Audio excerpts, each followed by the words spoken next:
Salut à tous, c'est le barbu. Et aujourd'hui, on va parler d'un sujet qui touche beaucoup de monde, les vacances, ou plutôt l'absence de vacances. Le saviez-vous qu'en France, en 2025, jusqu'à 40% des gens ne partent pas en vacances du tout? Et non, c'est pas juste parce qu'ils préfèrent Netflix ou les barbecues sur la terrasse, hein. Alors on pose la question, pourquoi on est autant à rester à la maison? Et surtout, est-ce que vacances à domicile égale lose totale? Ou bien est-ce qu'on peut y trouver du style, de la liberté et un peu de bonheur?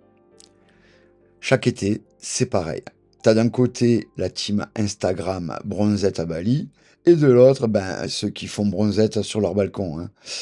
En 2025, selon les dernières études, environ 40% des Français ne peuvent pas partir, ne serait-ce que 7 jours hors de chez eux. Oui, tu as bien entendu, il s'agit de 4 personnes sur 10. La raison, principalement, le cost.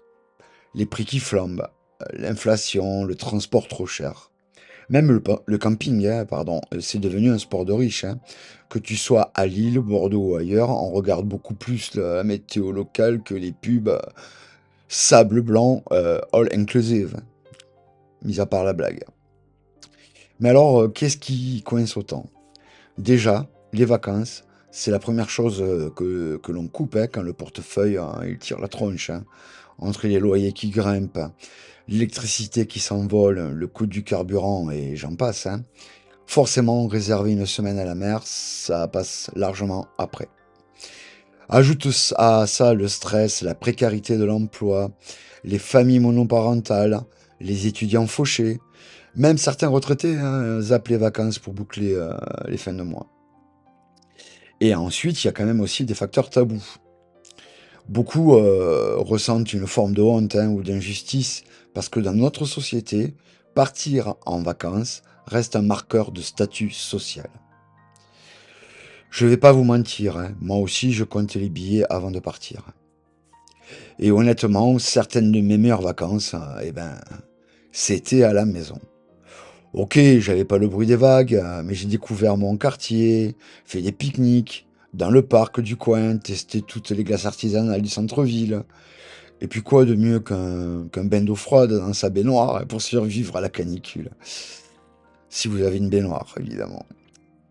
Alors vacances à domicile, ça veut pas dire tristesse, hein. C'est parfois prendre le temps de ralentir, d'inviter les potes, de créer ton propre festival maison, hein, avec playlist barbu, hein, barbecue et défi TikTok, hein. Enfin, que des conneries, quoi. Bon, pour ceux qui galèrent, il existe quand même des bons plans. Et les associations proposent des séjours à prix mini pour familles précaires.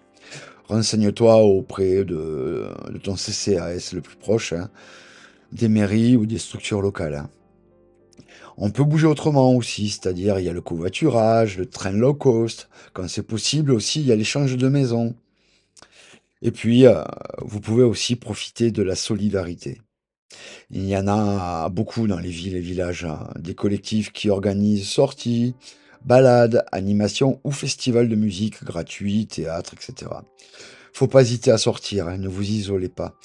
Et surtout, allez vers les autres. Donc, si tu as peu de moyens, c'est pas une honte, hein. Le vrai luxe, parfois, c'est juste de prendre le temps de vivre. Alors voilà, vacances payées ou vacances à la maison, l'important c'est de se faire du bien. Vous comprenez? Se faire du bien, à sa façon. Donc partage en commentaire, c'est quoi ta meilleure astuce pour t'évader, sans vider ton compte en banque évidemment. Et si t'as envie, raconte une galère de vacances, hein, histoire de rigoler ensemble, je vous répondrai. Pensez à vous, à vos proches, hein, et à laisser pousser la barbe, hein. C'est un masque anti-déprime, hein, naturel. Je vous dis à bientôt.